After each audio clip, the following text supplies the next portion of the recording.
For the last couple months of my life, Higurashi has had a monopoly on my free time. I have been utterly enraptured with Hinamizawa and its residents, obsessively reading for hours on end to see this story through to the end.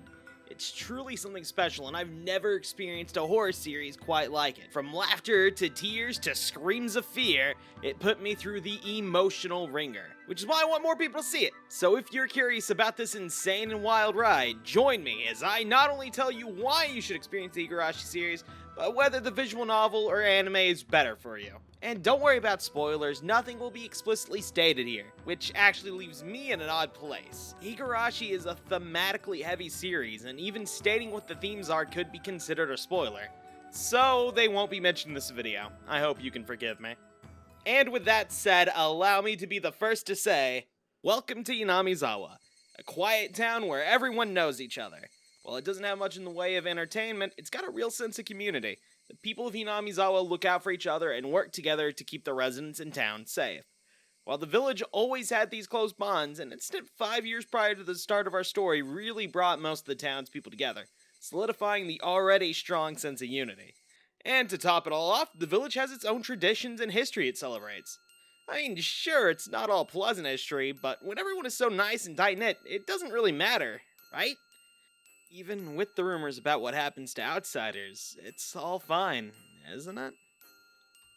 But what about us and our main character? We aren't from Hinamizawa. We really are nothing more than an outsider. I mean, sure, everyone seems friendly enough, but is it really natural for everyone to recognize you the way they do?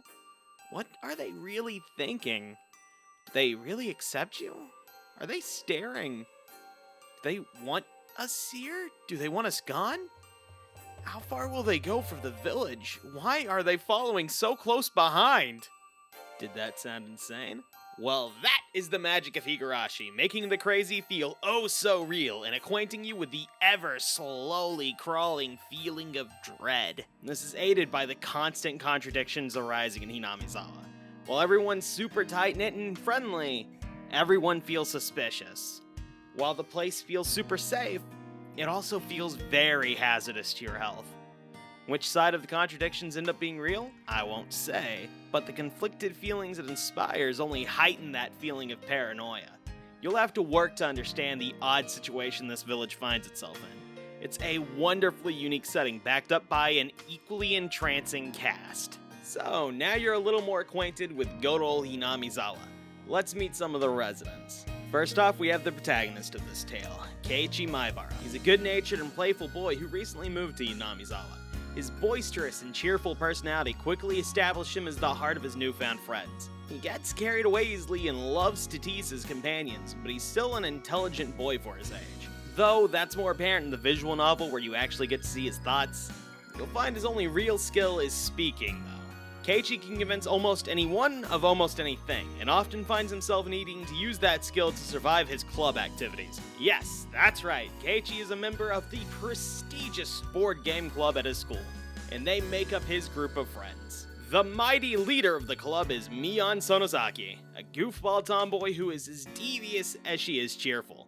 Mion is by far the best member of the club. She may not be the most skilled or smartest of her friends, but her foresight and dirty tricks keep her one step ahead of them. Despite her playful nature though, she is incredibly considerate of her friends, and equally kind. But don't let her confident demeanor fool you, she does have a softer side. She's also the heiress to an influential family in the area. Her duties as the next head of the Sonozaki family include... So as you might guess, she's not too eager to mention it. Next we have Rena, a silly lover of all things cute, as she says.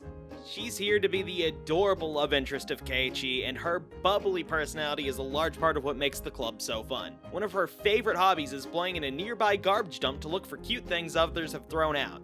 Obviously, this sweet girl would never do anything wrong. Then there's Rika Furude, a quiet and cute girl with a bit of a mean streak.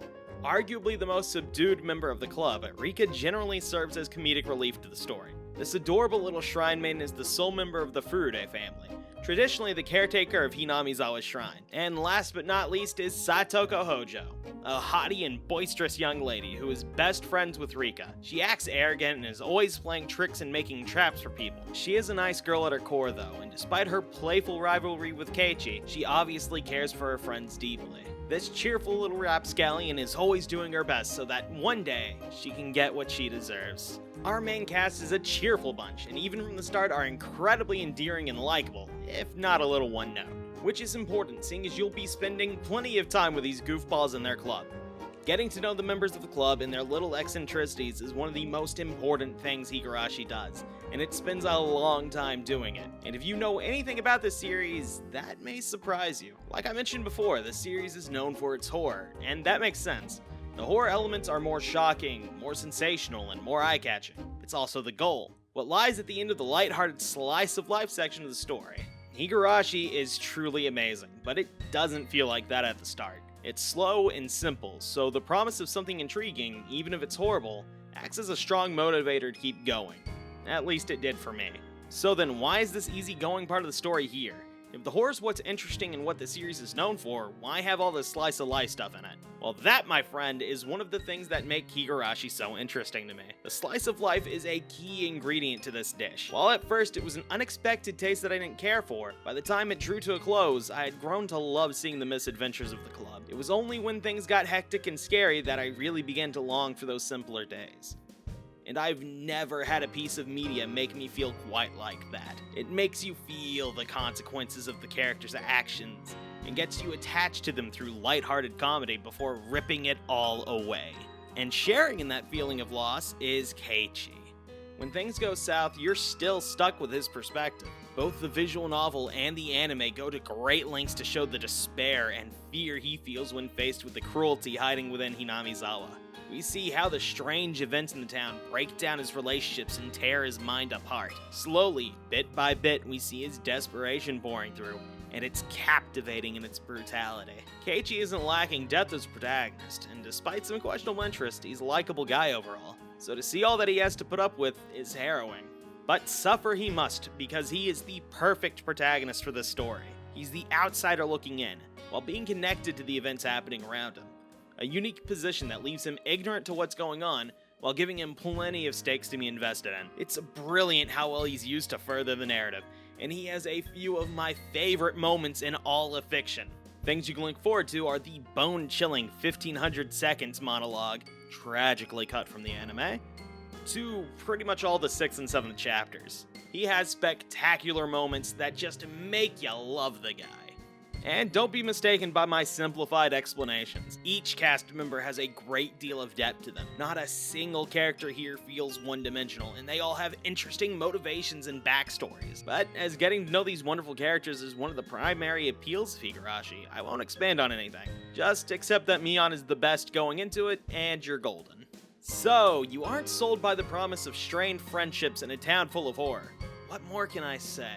Oh, well, I could mention the killer soundtrack, I guess. You may have heard the opening to the anime before. It's pretty well known.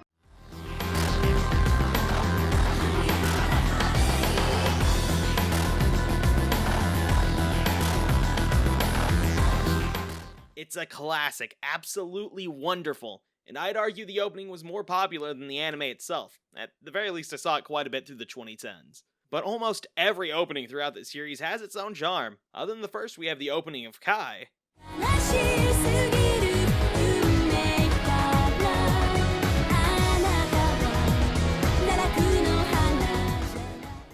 And maybe the strangest of all, the opening for Higurashi Kira, which is so tonally different from just about everything else, you should probably prepare yourself for the explosive force of the whiplash.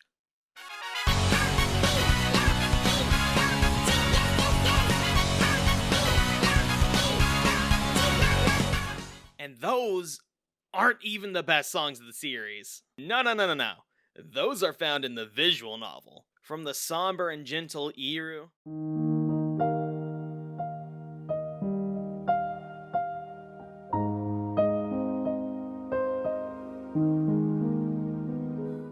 and thanks.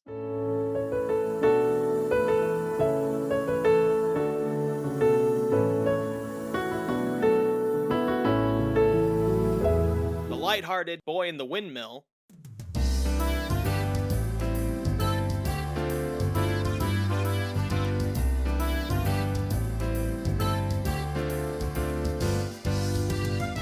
and one of my personal favorites, the hype as hell R of Can.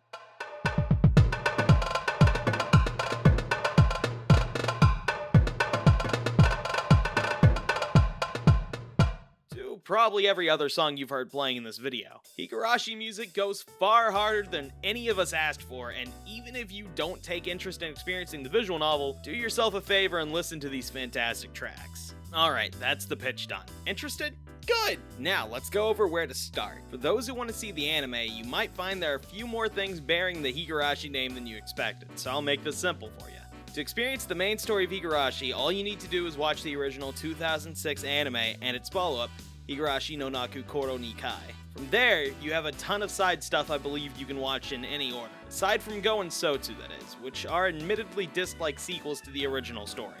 I haven't seen them myself yet, so I can't comment on quality.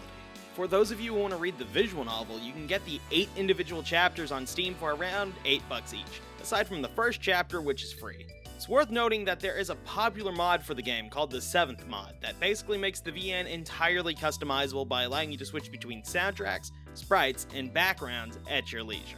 Each version has their own charms and flaws, so don't stress too much about the settings you like best. Steam has more than just the core story though, so if you're just looking for the original, don't bother with anything that isn't a numbered chapter. Now then, as for what you should experience, that is obviously your decision. While the anime is limited to High Dive to watch officially, the 7 Seas are accessible as always, so do as you wish. Like I mentioned before though, the VN is readily available on Steam for cheap. Each chapter could be a novel on its own, so the $8 price tag isn't so bad. Plus, the first chapter is free, so you have no excuses. Except for the length. I can't lie, these things are long, so if you don't have a lot of free time, I can't in good conscience recommend them in that case. Which isn't so bad, because the anime is at the very least a decent adaptation. While I definitely say the visual novel is the definitive Higurashi experience, I can't deny that many might prefer the faster pacing of the anime. While it unfortunately does lose out on some of the internal dialogue and also heavily cuts down on the slice of life scenes, ultimately speeding things up, with the cost of leading to the bond between Keiichi and friends feeling weak in comparison. Speaking of which, when you don't understand what Keiichi is thinking, he comes off as way dumber than he actually is. He isn't always the smartest guy, but you really need to be in his head to understand some of his weirder decisions. But if you are limited to just the anime, you're still in for a decent experience. If you have the time to dedicate to it though, the visual novel is my recommendation. Higurashi is a truly amazing experience, and I cannot recommend it enough. Through the horrors and happiness of Hinamizawa, you'll find something really special. Take your time and think on the events surrounding it. The difficulty is surprisingly high, but speculate to your heart's content anyway. No matter how you choose to experience this crazy tale, it's worth it, and I sincerely hope you enjoy. Thank you for listening to my insane gushing. Goodbye.